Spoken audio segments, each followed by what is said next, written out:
হলো আবুল আলা মওদুদি। কি নাম বলেন না? আবুল আলা মওদুদি। আচ্ছা, এটা একটু পরে দিই। এই আবুল আলা মওদুদি মূলত কে? এই আবুল আলা মওদুদি তো মূলত সে যে আবুল আলা মওদুদি আমেরিকায় মৃত্যুবরণ করেছিলেন। এই আবুল আলা মওদুদি তো সে যে উলামায়ে দেওবন্দের সাথে চ্যালেঞ্জ ছুড়ে জামাত ইসলাম নামক একটি সংগঠন তৈরি করেছিলেন। এই আবুল আলা মওদুদি কে?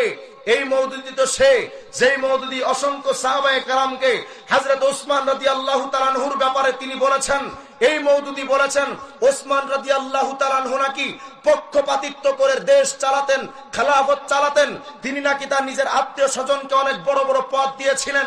এই আবুল আলা মওদুদিকে, এই আবুল আলা মওদুদি তো সে যে অসংখ্য সাহাবায়ে কেরামকে নিয়ে কটূক্তি করেছিলেন, সমালোচনা করেছিলেন। এমনকি আবুল আলা মওদুদি বলেছিলেন সাহাবায়ে কেরাম মে আর হক নেই হ্যায়, সাহাবায়ে কেরাম সত্যের মাপকাঠি নন।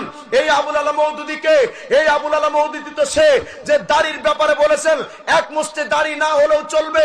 এই আবুল আলা মওদুদিকে, এই আবুল আলা মওদুদি তো সে যিনি দাবি করেছেন যেই এলাকা নোংরামি এলাকা, ওই এলাকায় যদি জিনা ব্যভিচার হয় সেই এলাকার জিনা ব্যভিচারের মধ্যে লিপ্ত হওয়া মানুষকে আল্লাহর শাস্তি রজম, অর্থাৎ তাকে পাথর দিয়ে মেরে ফেলা, এই নিয়মটা আল্লাহ কর্তৃক এই নিয়মটা জারি করা, এটা নাকি জুলুম।